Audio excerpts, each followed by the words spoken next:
If everyone would like to take a seat, we'll get the show on the road.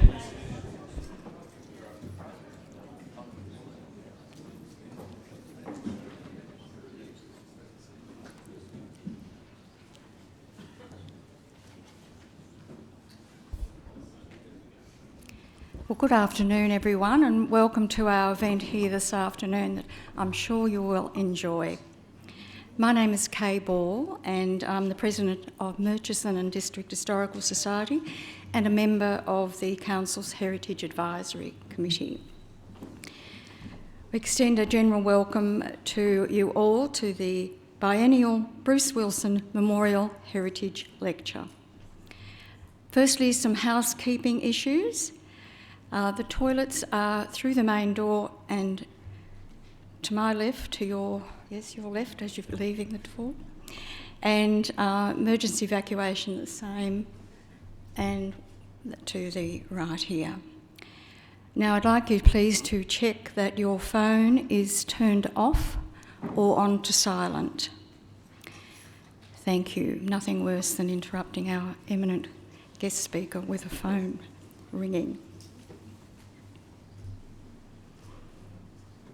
I'd like to especially welcome our councillors here today. We have our Mayor, Councillor Shane Sarley. We have our Deputy Mayor, Councillor Sam Spinks. We have Councillor Seema Abdullah, and Anthony Brophy. We also have the CEO of Greater Shepparton, Fiona Legasic. Welcome. I haven't any apologies. Does anyone have any apologies? No. So we welcome you all and we look forward to a wonderful afternoon. I'll now ask our Mayor, Councillor Shane Sarley, to come up and speak to us. Thank you.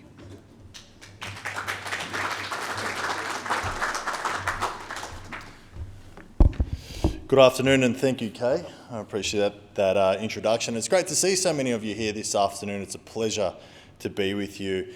And before I go any further, I'd like to acknowledge our traditional owners. And on behalf of Greater Shepparton City Council, we acknowledge the Yorta Yorta people of the land which now comprises Greater Shepparton. We pay our respect to their tribal elders, we celebrate their continuing culture, and we acknowledge the memory of their ancestors. Kay did mention, but we do have a number of our councillors here, and I always do like to acknowledge their presence. We do have our Deputy Mayor, Councillor Sam Spinks, Councillor Anthony Brophy, Councillor Seema Abdullah, and our CEO, Fiona Legasic.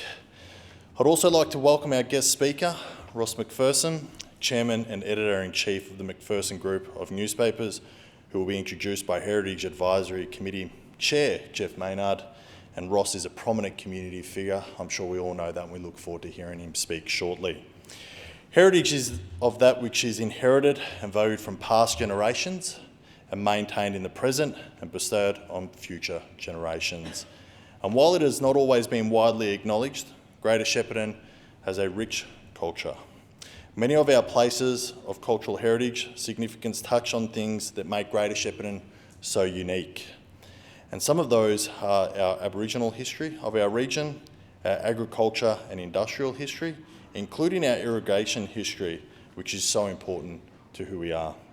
Aspects of our migration history, including our history of harmonious multiculturalism and our unique collection of intimate and prisoner of war camps, along with the related collections of the cemeteries. But country newspapers are a unique part of heritage of rural communities. They have always been a vital element in the social construction of such communities, reinforcing a sense of connection. They have provided a shared voice via the reporting of local news, events, issues, problems and achievements. And Greater Shepparton has seen many local newspapers throughout the years, with the McPherson family Shepparton News being a great survivor. In August last year, we witnessed the opening of the History Hub at the Shepparton Heritage Centre, which provides invaluable history on our city's past. We also experience daily the media landscape that is rapidly changing. And can country newspapers remain a cohesive influence in an era of social media? Well, Ross, I can tell you I'm doing my bit because I still get the Shepparton News delivered every day. So I'm still a traditionalist. So we look forward to hearing Ross's reflection on these issues, and I have no doubt his lecture will inform and fascinate everyone attending or later viewing the lecture online. I would like to thank all of you for attending today's Bruce Wilson Memorial Heritage Lecture, and in particular, I would like to thank the Greater Shepparton Heritage Advisory Committee, which continually work hard to bring such events together. Thank you for having me here.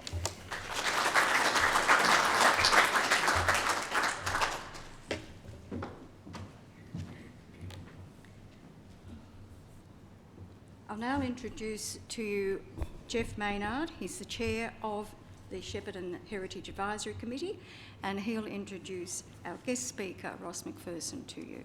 Thank you. Right, thanks, Kay.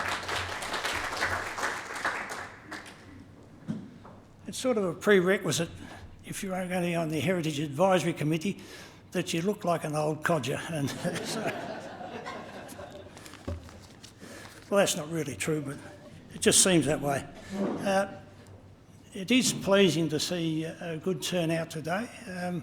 This is the fifth lecture, and we try to bring in speakers that can provide some interesting anecdotes and history of the Greater Shepparton area.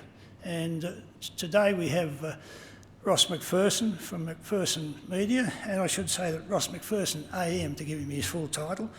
Now, Ross is a fourth generation McPherson, and as he told me recently that he's a proud Marubna boy, and he likes to have that on his passport, so that people say, Marubna, where's that? Oh yes, it's near Shepparton. So McPherson Media Group, the Shep News has been going for 136 years, and it was purchased by Ross's forebears in 1888. Ross himself studied law and journalism at Melbourne Uni and also in London, and practiced as a solicitor in Melbourne for several years before he came back to Shepparton. He took over the paper in 1980, I think, Ross, was that right? Yes, yeah, as editor-in-chief. Now, Ross was also Deputy Chancellor of the University of Melbourne. He was chair of the GV Hospital Foundation for 33 years. He is a founding member of the Shep Central Rotary Club and a new director of SBC Ardmona, amongst many other things.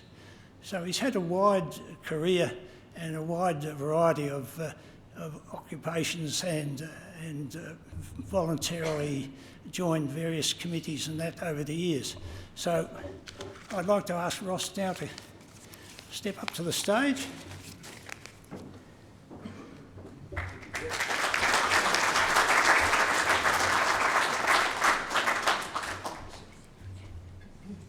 Thank you, Jeff, and thank you everybody for coming. It's lovely to see so many familiar faces here today.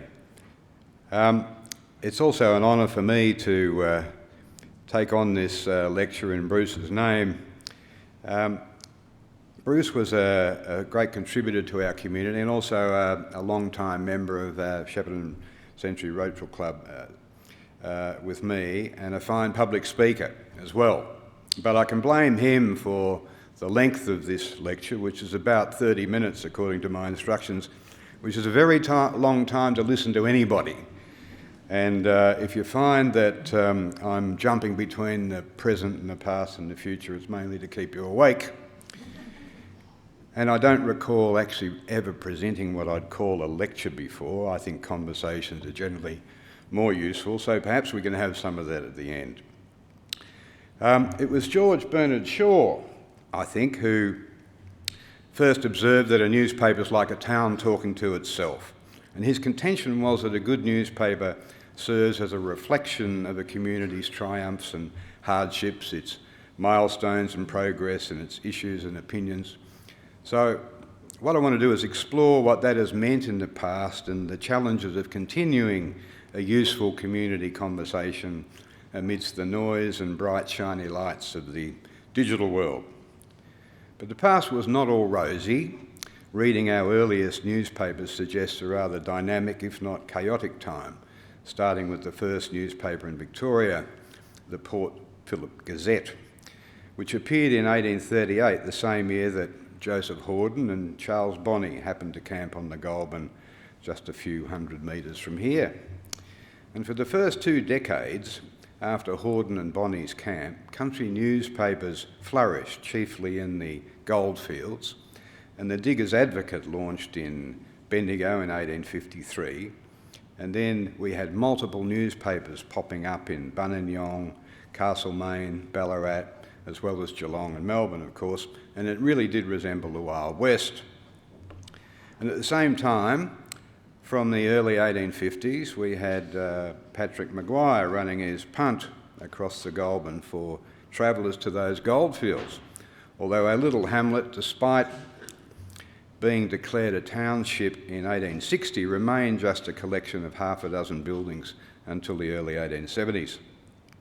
2 more goldfields newspapers appeared around Rushworth in 1868 and 9. One of them became the Venerable Rushworth Chronicle, which kept publishing until 1977. The first in our immediate area was the Toolamba Telegraph and Mooroopna, Shepparton, Arcadia and Murchison Advertiser, launched in 1874 by John Lewis, a farmer near Mooroopna, no relation to our much-loved columnist who's in the room with us this morning. And 2 years later, Thomas Haslam closed his Echuca Daily Herald and bought his press equipment and typecases across to Maguire's Punt on bullock drays. Now, Haslam's daughter, who attended the Shepparton Centenary in 1838, actually the centenary of Hordern and Bonney's camp rather than the borough of Shepparton, she recalled that the bullocks pulling her father's drays had to be unyoked 2 at a time to make the crossing on the punt, and the whole process of getting the load across the river took 2 days. Haslam launched the news, as Jeff said, in early 1877, and the town expanded more quickly after the rail link to Melbourne arrived in the early 1880s. Publications multiplied. The same John Lewis launched another 2 in 1880, the Tatura Guardian and the Shepparton Chronicle. The Chronicle went through several name changes, eventually becoming the Shepparton Advertiser, who some of you will remember, and became a major competitor to the News for the next 73 years. My great-grandfather Colin had left his family's farm at Toulern near Gisborne soon after he married in 1881 to farm between Kingupna and Telegaroopna until bronchial asthma forced him to seek another vocation, and he bought the News in 1888. And our files show that he produced a sound enough newspaper with his local news grouped under alliterative headings like Tatura Tips, Rushworth Rumours, Nagambi Notions, Yarrawonga Yarns and Benalla Bits. But his health continued to deteriorate and he died in 1901, aged just 46, at a time when none of his sons was old enough to take over. His wife Jean, who was to live on to age 93, leased the business to several employees until the oldest son, Malcolm, was able to run the News in partnership with her from 1909. 6 years later, war broke out. He enlisted in the 4th Light Horse and died in a hospital in Gibraltar after being wounded at Gallipoli. My grandfather Roy, who had completed a brief apprenticeship at the Essendon Gazette, took over aged just 21 and led the business for the next 46 years, seeing it through 2 world wars and a depression, as well as some stiff competition. He was fortified by his brother Doug, father of Rosemary Tyquin, who many of you will know. There were many district newspapers launching and dying in that period, really too numerous to mention. My grandparents lived on a large block opposite St Brendan's Church in Knight Street that Colin had bought when he moved into town. And Roy, I remember, had a roll-top desk full of fascinating trinkets for a small boy, and my earliest memories of him were sitting on his knee while he'd leaf through his huge Webster's International Illustrated Dictionary, finding interesting words to show me. And I recall helping him weed his poppies, which he liked to grow each year for Remembrance Day. Roy died in 1960, a day after my father Don's 35th birthday. Dad had been the assistant manager for some years after studying accountancy and engineering, and he'd worked across the business, reminding us later that he would often play football on a Saturday afternoon and head back to the office to write up the match report directly onto a linotype, the machine that produced the lead type that made up the pages. There's one of them in the Historical Museum. Dad expanded the business substantially though, adding numerous regional mastheads to the group.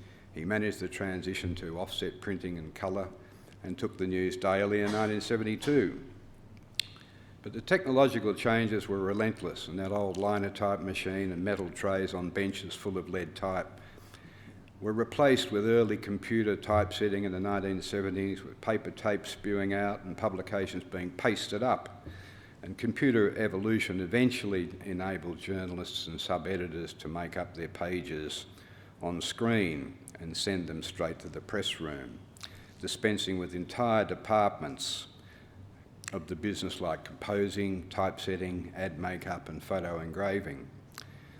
And the hungriest have been the massive presses themselves, which really needed replacement reasonably regularly for faster and more precise offset printing, and later again for electronically controlled production, as the printing plate technology also changed. So it's been a capital-hungry business, and the vastly cheaper production and distribution of digital news and images means the future of newspapers printed on paper is limited. We had moved to morning publication in 1990, and I think by about the mid-1990s the World Wide Web had arrived, and it was clear to me that being a text-based medium had the potential to change what we did fundamentally. And we set up McMedia, the first internet service provider in the city, in 1995. That's nearly 30 years ago now. Although Telstra soon got into the act with Big Pond and did its best to kill us off. But even by 1995, you'll remember the change in all our lives wrought by email, which was dramatic. Communication with friends and family was suddenly fast, easy, accessible, and it was a boon for relationships. Instead of catching up with old friends or distant family once or twice a year for a hurried meal with a breathless conversation, we could exchange the minutiae of everyday life and the children's achievements and disappointments and those daily joys and upsets that define our lives. With the arrival of the smartphone in about 2007, this ability to communicate and share expanded massively. Facebook allowed us to easily share images to our friends and the world, and WhatsApp became a popular, rather more discreet advance on email for family and friends.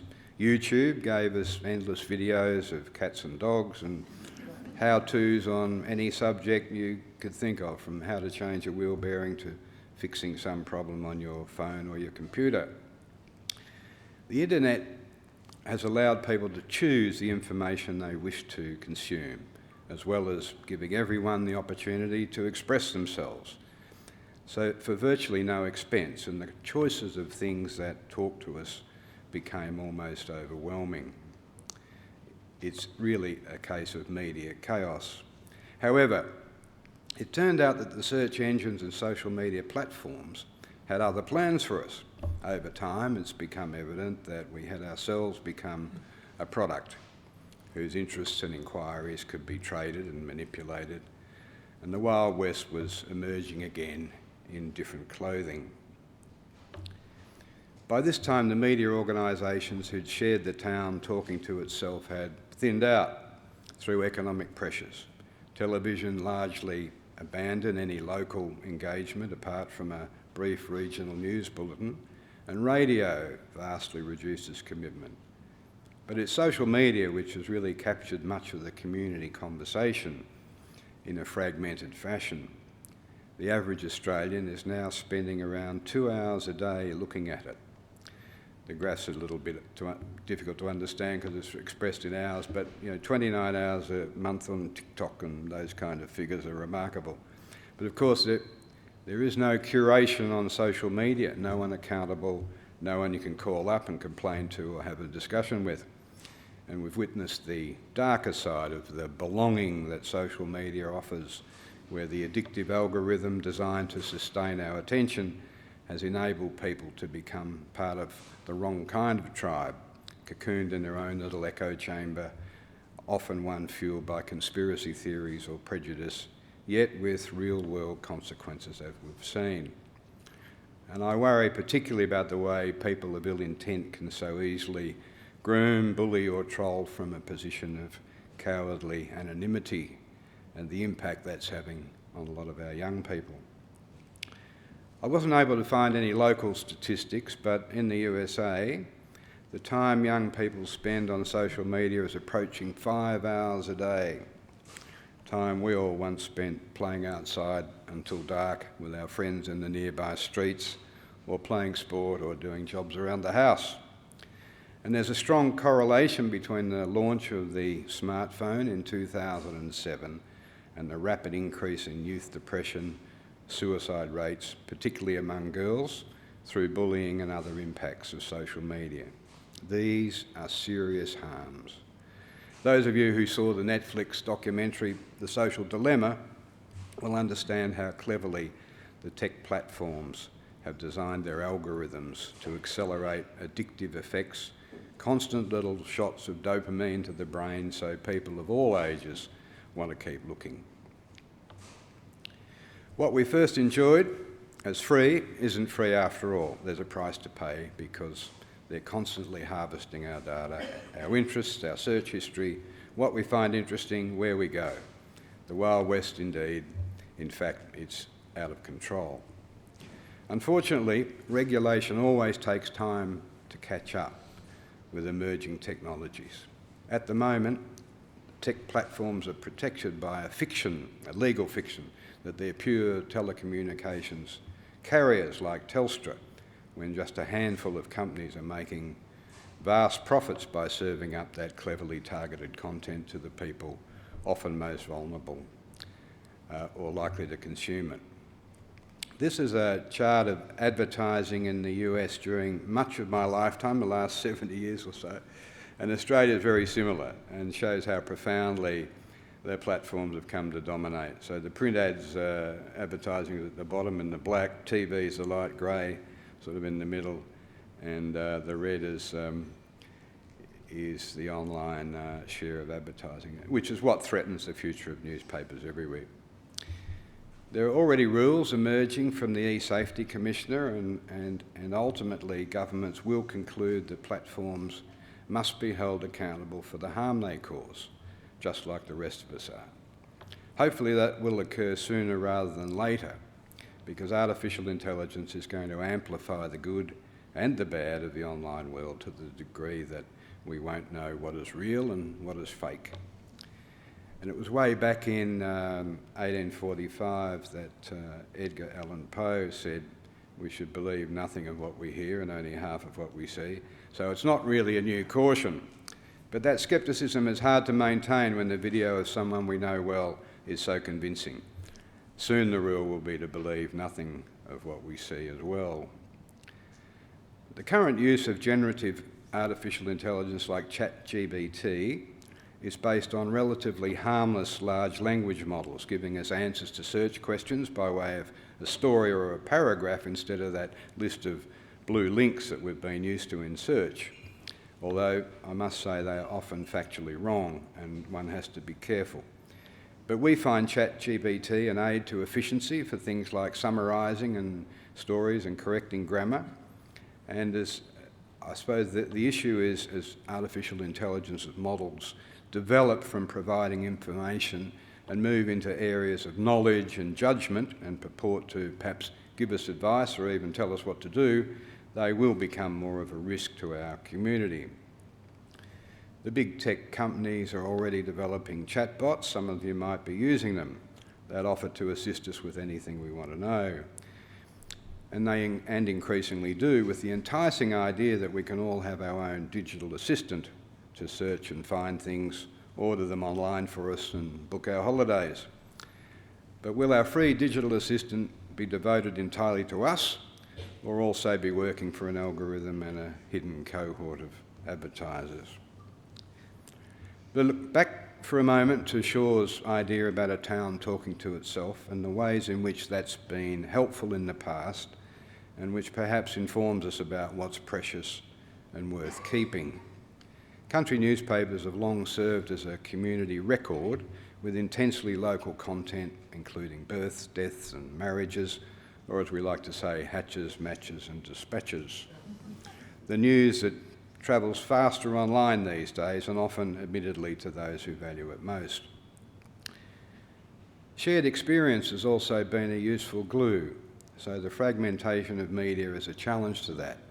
In the same way that shared experience supports long friendships, shared experience in a community context assists sensible local decision making and helps people feel they belong to a group or a tribe, a stability reinforced by hearing the stories of the people around us. Shared experience helps us agree on a set of facts, something we used to take for granted but can no longer. And until Facebook came along, local newspapers had satisfied many people's need for recognition with names and faces in sports teams and results, as well as myriad photos of social events and sporting fixtures, profiles, and the stories of people like us. This is your notable predecessor, Fiona. Our Pat. Whatever the medium, the attraction of stories is hardwired into us. We all respond to stories that remind us of the hardships, successes and failures involved in being human. Stories are everywhere, but they're not always obvious. A good reporter develops a nose for uncovering them. And the earliest example I can recall was in my second week in the Shepparton News editorial department a few weeks after I'd finished school about 55 years ago. It was early January, and I can remember it as clear as yesterday. It was early January, and I found myself in Nathalia on a searingly hot summer day with our long-time sports editor, Noel Hussey. Our job was to collect enough news in a 6-hour visit to fill the weekly edition of the Nathalia Herald. Here's an old version. Noel had told me on the drive up that we'd call into the police station, the fire station, the hospital, the shire offices, and then to the high school, since the matriculation results had just come out and the principal would be there. At the police station, we met Senior Constable Burke Finn, and why his name stuck in my mind, I have no idea. But Noel obviously knew him quite well by the way they exchanged pleasantries. "What's been happening, Berkey?" Noel asked. "I knew you'd ask me that, Huss, and I've been scratching my brain. Absolutely nothing. It's dead as a dodo." And I looked at Noel thinking, well, we might as well head along to our next call, but he just sort of motioned me towards the wooden bench behind him while he leaned over the counter and chatted. And it seemed like wasteful chit-chat about kids and sport and families and dogs for about 10 minutes until I heard Noel ask the senior how he'd put in the new year. "Oh, yeah," the response came back. "That was a funny night. About 9:30, the call came out. There was a fire out at the nudist colony. I had to drive out there." And Noel chuckled and went on and eventually asked him what he found. And I remember Berkey's off-colour remark to this day. "Not a stick left standing for miles," he said, as they both burst out laughing. From there, the conversation started flowing and Berkey's memory yielded some nuggets, and we left an hour later with 5 good stories. So, unearthing the story in the first place is a skill, as is telling it the right way and being able to sense those stories that will resonate with readers. Unless a crime or accident story is momentous, it will be quickly forgotten, whereas most readers can tell you a story they loved from years ago. They're invariably those that touch on warming aspects of the human condition, and some of you might recall this story about Tom and Isabel Ryan at Cosgrove rediscovering their wedding ring in a paddock 40 years after they lost it. Country newspapers have always been closer to their communities, and I remember sharing a lift with the legendary Age editor, Creighton Burns, once, and I asked him if he managed to get out and talk to readers much, and he replied gruffly, "I have a well-paid research department to do that." And we often saw that distance from readers expressing itself. Back in the early 2000s, we had several anthrax outbreaks west of Shepparton, and in one instance a worker at the Gagari Knackery contracted anthrax. Our chief photographer, Ray Sizer, had heard from the Age's picture editor, had him on the phone asking if Ray had a photo of the worker being loaded into an ambulance. And Ray pointed out we didn't do that kind of thing. The worker was a family man with kids at the local school, but the response was something I won't repeat. And another instance you might recall, some of you will recall, that of Vanessa Robinson, whose two sons tragically died after a gas heater in their Marupna bedroom leaked overnight. Again, Ray had attended the scene and overheard a couple of the policemen speaking about the smell of gas, and he reported back that we should go quietly on the story.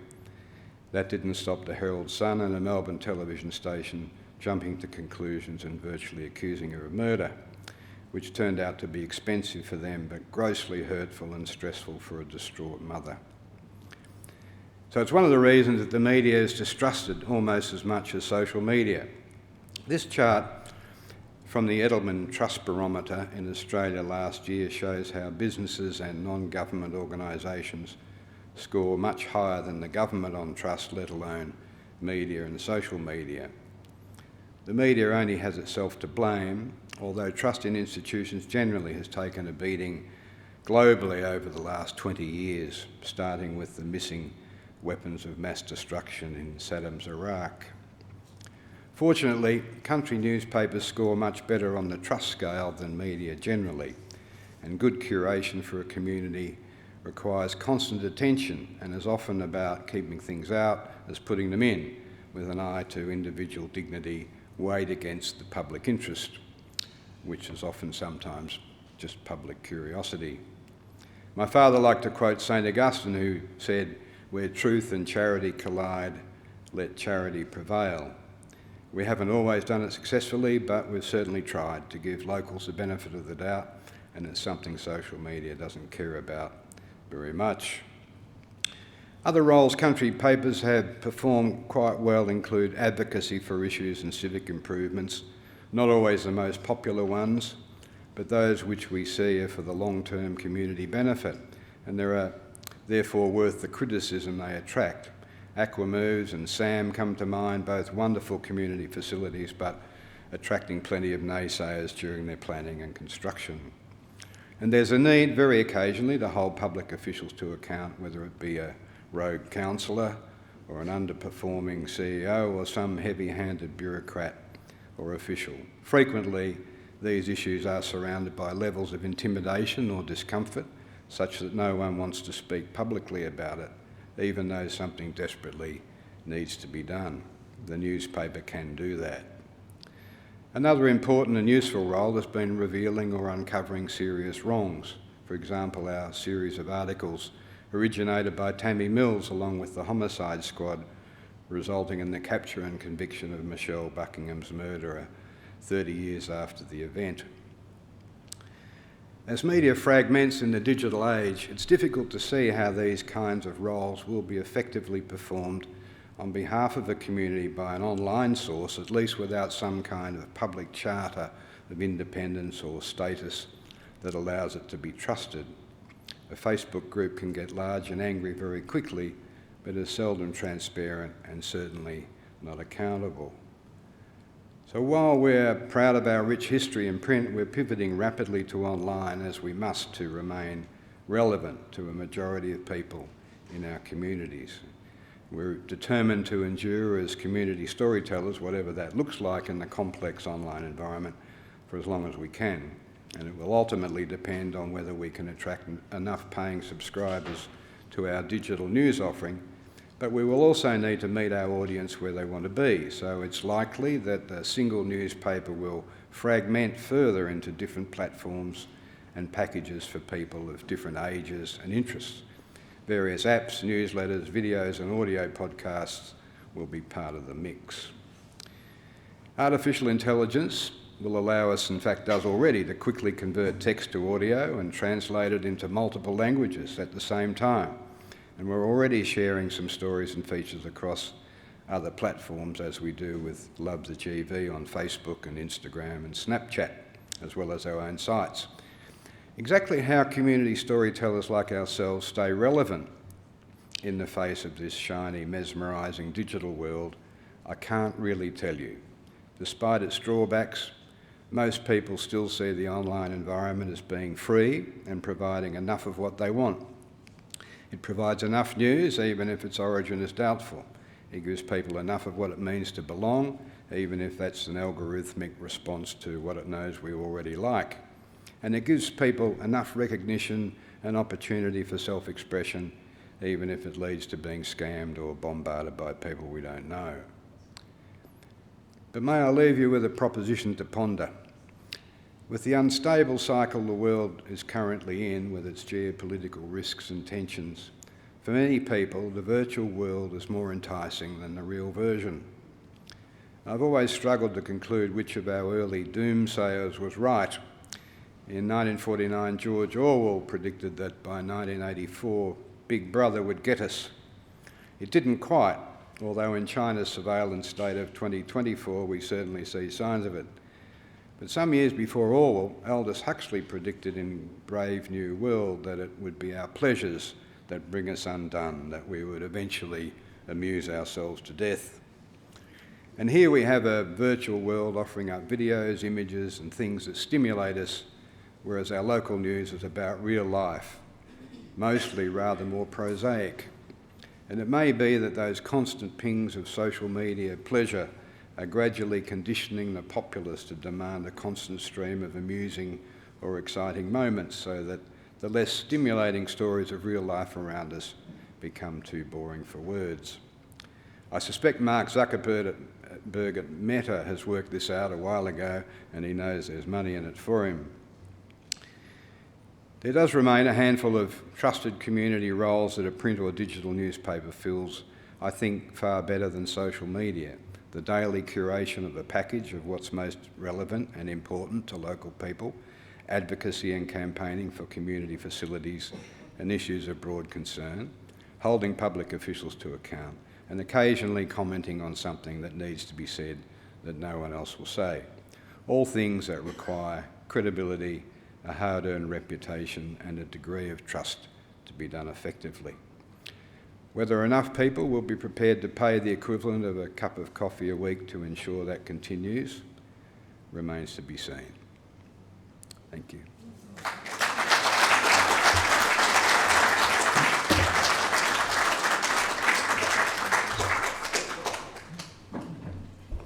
Does anyone have any questions they'd like to ask Ross? My kitchens. Thanks, Ross. Yes. We have a microphone, Jenny. Thanks, Robin. Thank you, Ross. That was most informative, and the photos on the screen were lovely as well. Ross, the employment issue must be something that's arisen out of all this new technology. So over the years, your knowledge of how many you have employed and the locals that have been through the business would amount to many, many hundreds, wouldn't it?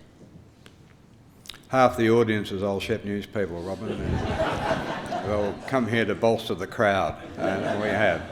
No, look, we once had a staff of about 450 people, and now it would be well under 200. It'd be about 160, I think. So, yeah, and as I said, those departments, just whole departments, disappeared as the technology changed over the years, and that's been true of a lot of industries. And I think you've just got to try and adapt. But we're finding now, I think, because we are moving into areas of the digital world, we're finding it easier to attract young people. There was a period where I think everybody saw newspapers as an old person's thing. And now, because we're involved in videos and podcasts and a lot more online activity, it is getting easier to attract keen younger people. So it's not all bad. Thank you. Another question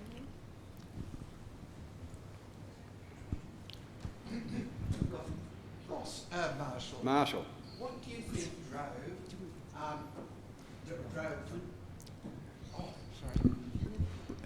Ross, Marshall. What do you think drove people in the early days in small towns like Tatura and Rushworth and so on to start up newspapers in small communities. What drove them to do this? It wasn't to make money, but what do you think? Well, I don't really know the answer. My own theory, and it's really my opinion, is that, and you do tend to find it with journalists a lot, that they have a high persuasive interest, and that's not always good, because you want your reporters to be objective as possible. But if you think of the David Syme example, he was an activist publisher, I suppose, and the Diggers Advocate in the goldfields was fighting the government on the licence issue and those kind of things. So they were often motivated by those kind of causes, I think. But certainly their intention was probably to make money. And a lot of them, launched for a while and disappeared pretty quickly because I think it was difficult and there wasn't that much business around. But I don't know much more than that, Marshall. Yeah.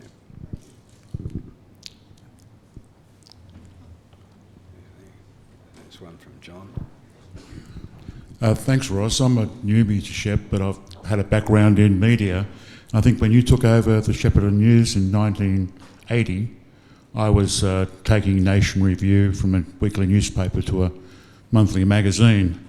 In its final year as an advocacy type publication, and it took 25 years for an alternative to reappear in Victoria, I think the monthly magazine. So even advocacy magazines have a tough time in Australia, and going back the last 30 years. But the success of provincial newspapers, which you've touched upon, and the longevity of your group is quite remarkable, and seems to me to be a story in itself as to how the communities have supported their voice and whether or not they can transfer that to the digital era. But I'm just wondering what you think of remnant newspapers, such as, I think this is the 10th anniversary this year of, I think, the only print newspaper start-up in Australia for the last decade being the Saturday paper. Is that because it's a advocacy newspaper of some sort, or is there still a future for print publishing? Look, I think print will survive in the metropolitan areas, and for certain segments, like the Saturday paper. But I remember Nation Review very well. In fact, I wrote for it myself a while during university days. Lean and nosy like a ferret, I think, was the motto. It was terrific. Who was the publisher who set it up? He was in, Gordon Barton, which was a huge contribution in those days, wasn't it? Because the Nation Review did delve into things and uncover a lot of things, and it was a really interesting period. And I think in our case, I would expect that we won't just stop printing, that we'll probably reduce the number of issues, and it may be that can continue for a while. The issue then becomes, what do you do with the press that's only busy 1 or 2 days a week and you've got full-time employees? So it becomes hard to manage that.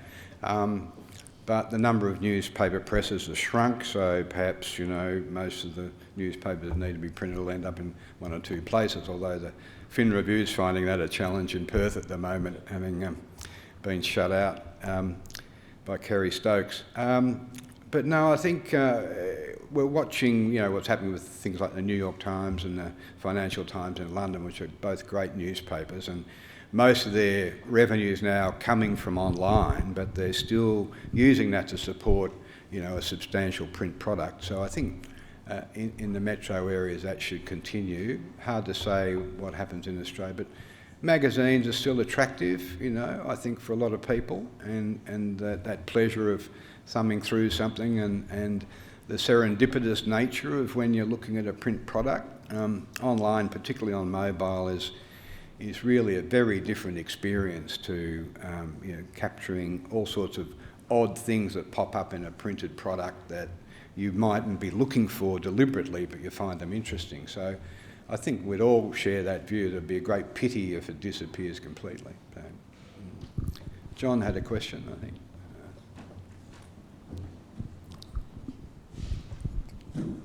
Ross, my question is about country news, which I think is probably one of the real strengths of the Shepparton News.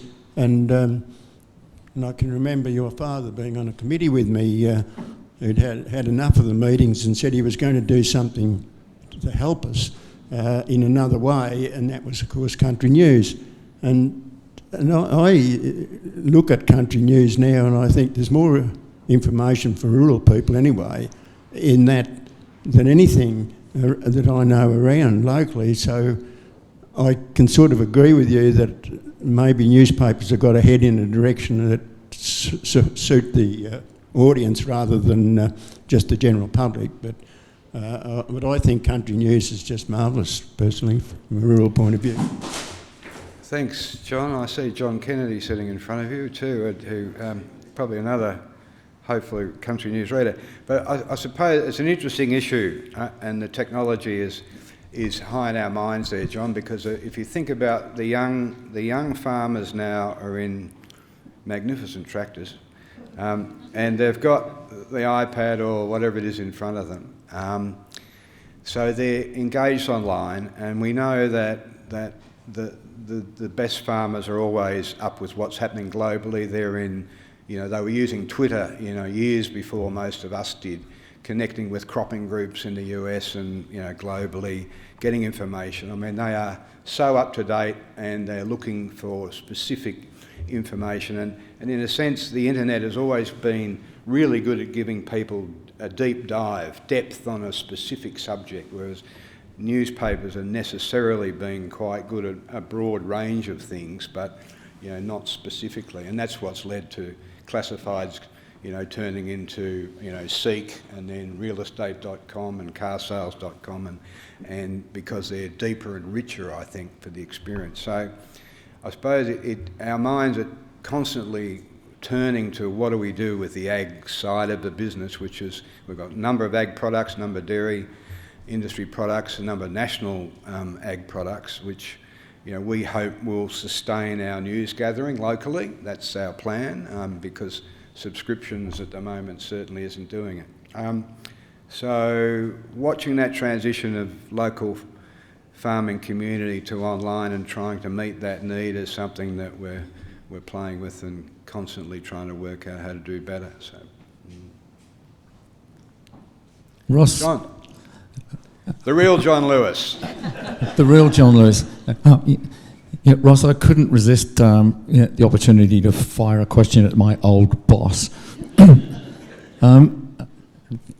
Ross, do you place any faith at all in Australia's e-safety commissioner and various other governments around the world to be able to curb the activities of the tech giants at all? I think the e-safety commission is the bravest at the moment, John. But we talk to the federal minister about this all the time. I mean, they know what's happening and they know it's out of control. They can see the harm occurring, and I think basically they're terrified of the electorate. Because what happens if they hold the platforms accountable for harm, suddenly it's going to change the way platforms do business. They're going to have to actually curate and look at what people are saying, and anonymity becomes a much tougher thing. And look, as you know, we've given people anonymous sources credence at times because for reasons that they're terrified or they've got somebody abusing, whatever. And there is a role for some anonymity, but not the constant anonymous trolling and scamming and so on. So they can all see that happening, but as I said towards the end, the internet gives most people enough of what they need, and it appears to be free, and a lot of people don't care about the harm or the issue, and they're voters. And I just think, I think Europe will probably starting to take the lead, and I think Scandinavia, the US will never do it because of the First Amendment. And then if Australia and Canada do it, what happens? You can imagine the American government that's attacking US corporations is going to be a pretty complex and messy picture. But it has to happen. And of course, what the next thing is that there'll be class actions and things. The lawyers will love it, but that in that case, probably not a bad thing, because it'll put pressure on the platforms to really be careful about what they're pumping out. So I think it will happen. I think it has to happen for society's health, but I'm not sure it's going to happen quickly. It requires political courage. Brof.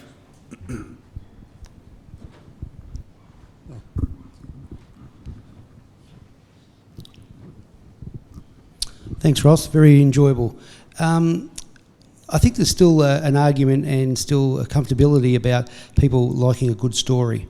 And certainly, you know, with the magazines that you've got with Don and Betty, and of course columns like Marnie, that people still really enjoy that.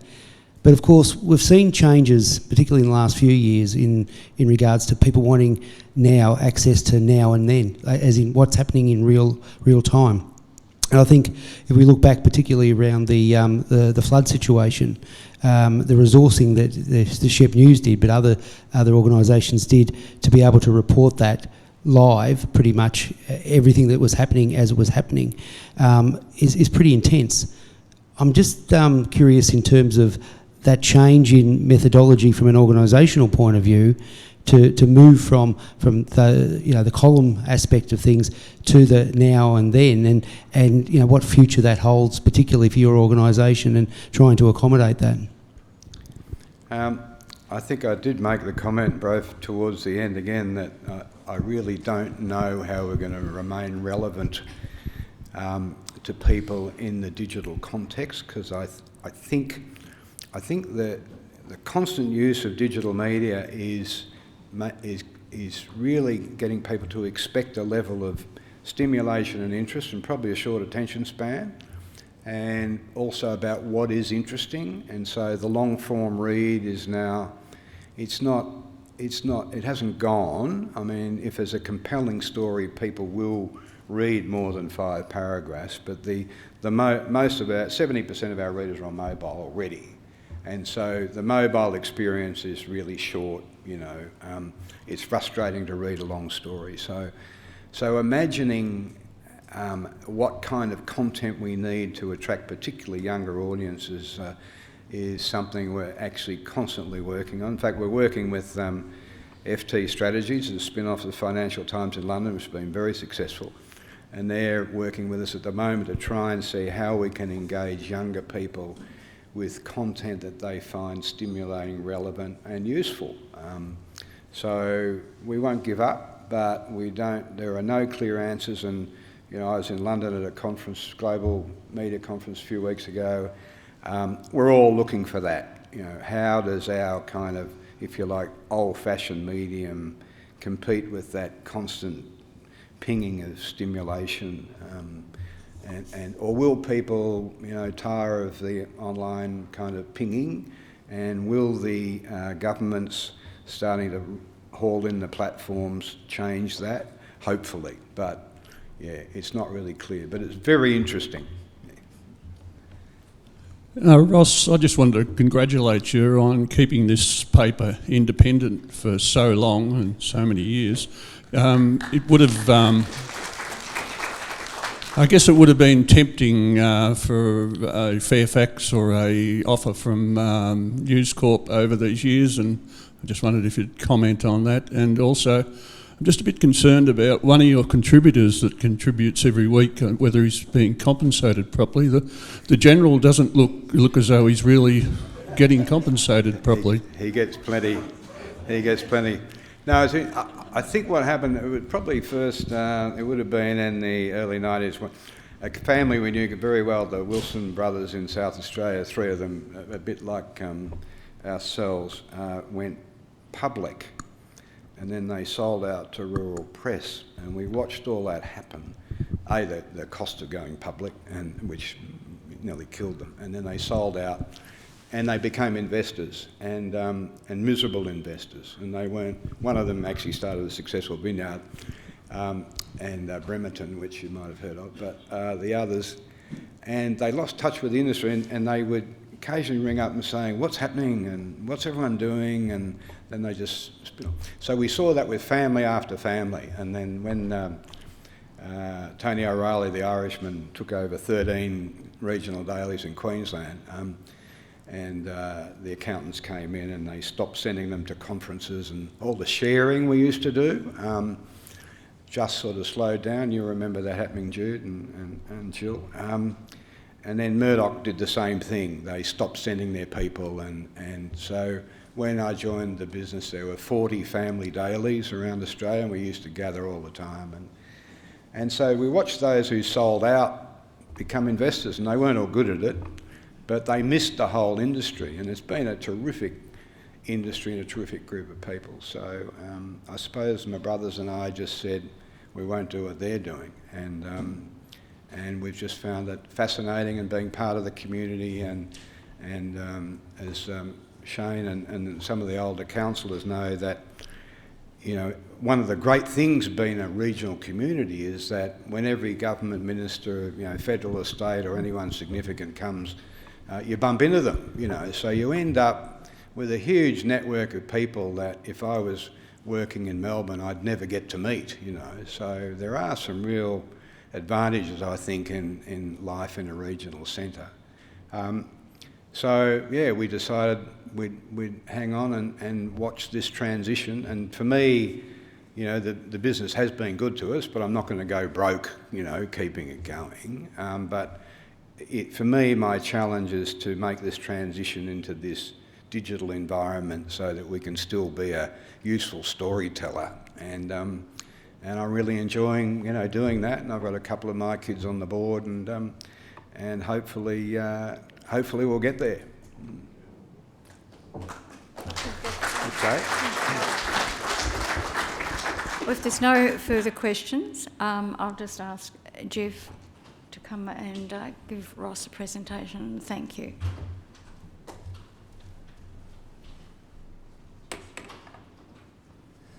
Well, it's a fascinating history of newspapers in the area, and Ross certainly knows what's gone on, and a few of his fellow employees here also. My father always had newspapers in the house in the 1940s, and I've kept it going, but our children, they just don't want to read newspapers. And as for the grandchildren, well, they're too busy looking at their iPads or something. Thank you, Jeff. Thank you, Ross. Just a small...